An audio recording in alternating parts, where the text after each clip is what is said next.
Welcome. I'll be reacting to Outlander Season 5, Episode 8. This is not a market substitute. Support the original.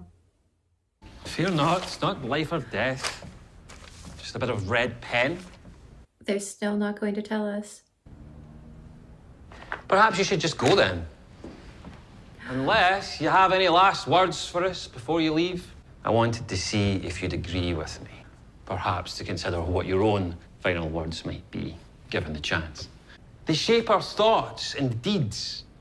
Often they define us, like bullets, once fired. Well, we can't take them back. They have impact. It is my dying wish, O Lord, that my students write structured arguments, supported by evidence and legible handwriting. Amen. He's a great professor. Getting to see him in his element here. Would those really be your last words? They're making us wait even more? This is cruel. Sing faster. I need to know. More flashbacks. I love flashbacks, don't get me wrong, but not knowing if Roger is alive or dead, it's, I love reacting to them, so if you have any favorite silent films, put it in the comments.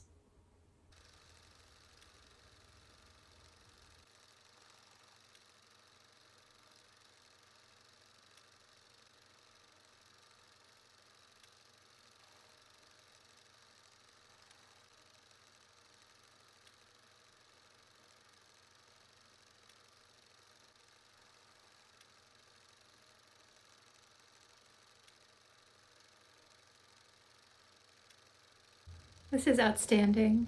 I love this format. Oh, I was so worried. Can he not speak? You really should try to speak, Roger. It'll sound croaky at first, but it's perfectly normal. I can't even imagine the trauma of going through that. He's basically a singer and an orator. Not to be able to talk, and then what he went through.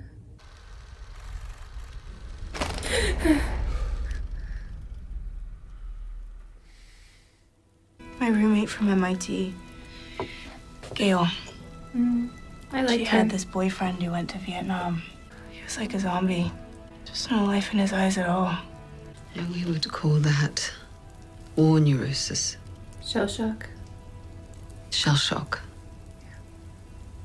It's been months now. I really feel sorry for Brianna here. To be so helpless, what can she do? And to just watch Roger like this. It was like what Claire went through to a certain degree. Remember when Jamie gave up? I will have you any way I can. Always. And she basically just shook him back into reality. That was a scary moment. Go in peace and She's wearing it. leave us to grieve.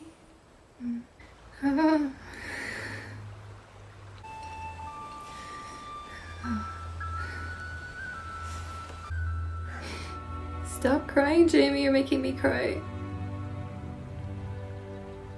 Governor Tryon has granted Roger 5,000 acres in the backcountry. What? Even after their argument? Compensation. And what will we do with 5,000 acres? It won't undo what's happened to Roger. But it's a valuable tract of land. Tryon can keep his land. I don't need land, I need my husband back.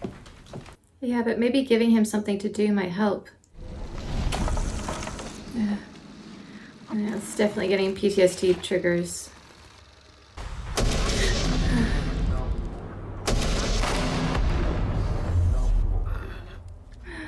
Roger. The astrolabe is in many ways a model of the universe. An instrument you can use to find your position. That would mean These are so neat. 5:30. Sometimes we must have patience.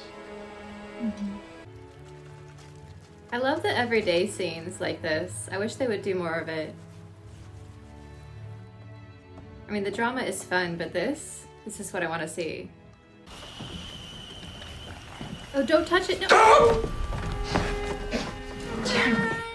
Can you say something else? Oh, my darling Clementine, you were lost and gone forever. Dreadful sorry, Clementine. Brianna did lose Roger at the end of last episode. Just not the physical presence of Roger. I don't want to say lost his soul, but the Roger she knew is not coming back. He will start talking again eventually, probably, but he'll be a very different person from now on. It'll be interesting to see how they go with that. There was always I don't want to say innocence to him, but maybe naivete that's gone.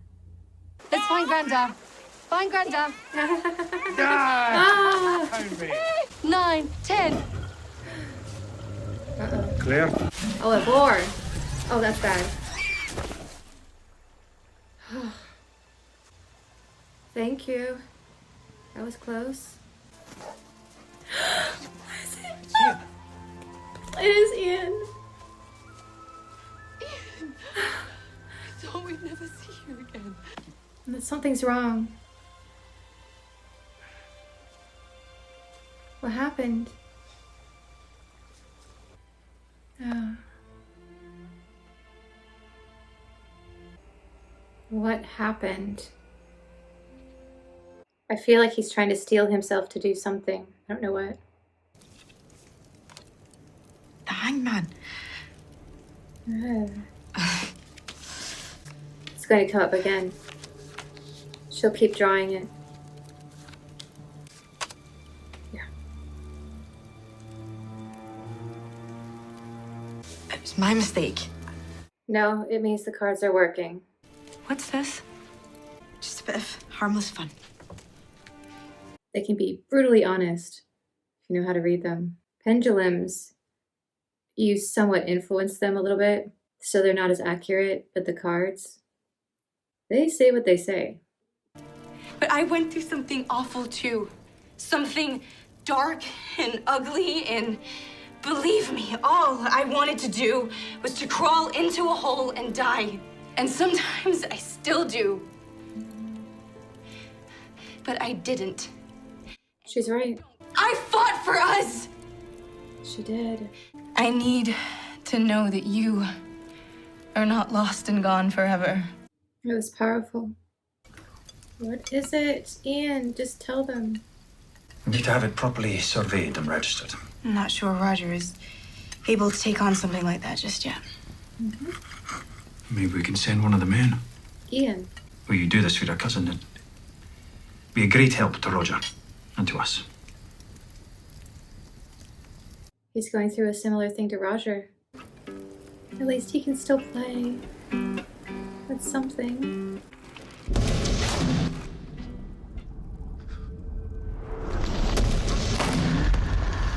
He reminds me a little bit of Buffy right now in the musical episode, Once More with Feeling, when she just didn't want to deal with anything and was working through the trauma of digging her way out of her own grave. And ironically, Spike is the one who stops her and sings that the pain that you feel, it only can heal by living. You've got to go on living. Life's not a song. Life isn't bliss. Life is just this. It's living. And I just kind of want to sing that to Roger right now. I feel like he needs to hear it. It makes me heartsick to see you troubled so. You needn't worry for me. I'll just sit here a wee while, if you didn't mind.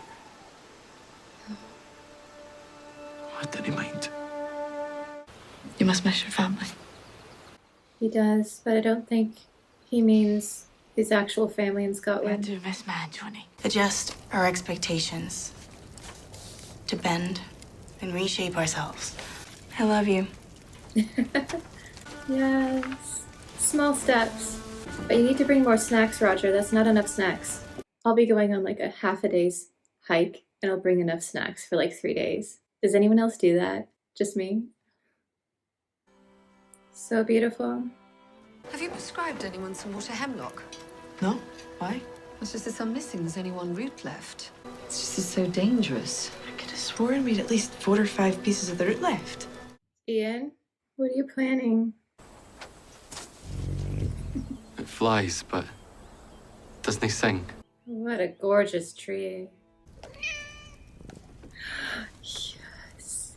Jamie. Where's the kitty? I would like to see the baby. When you were suffering all those years ago, Yeah, I didn't want to go on living. I remember that. I'm glad they brought it up. No, no, no, no, no, Roger. Get away from that itch.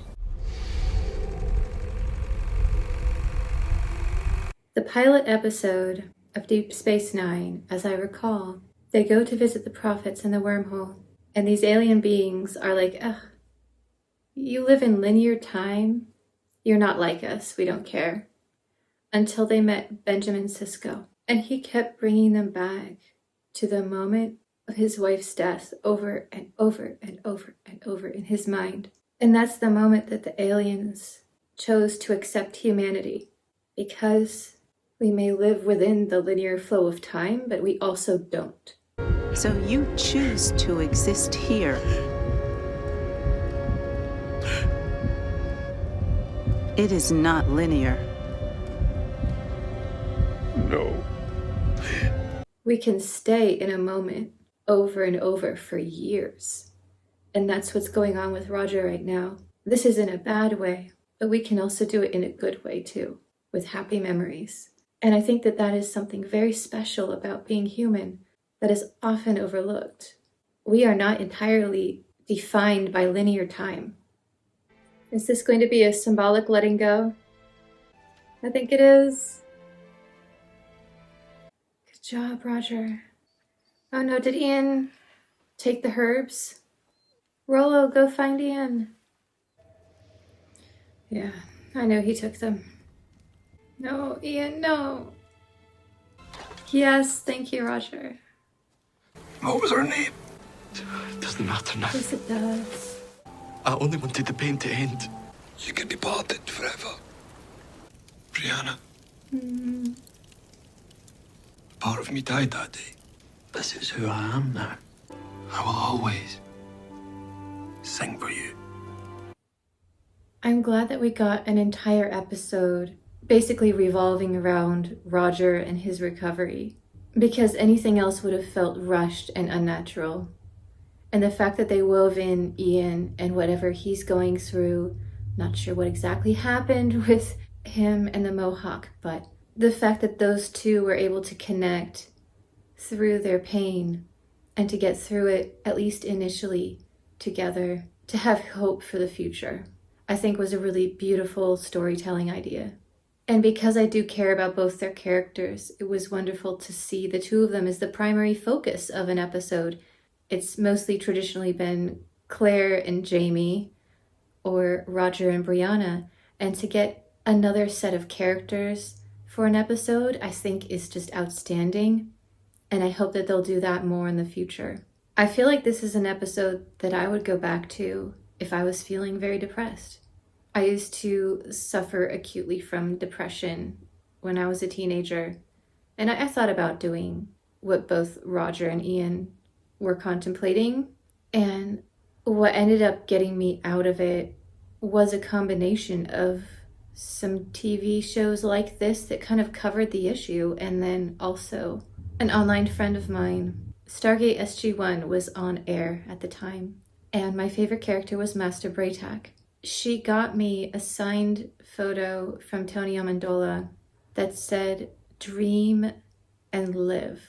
I don't know how much she told him about why, or if she just asked him to write that phrase, but she knew what I was going through.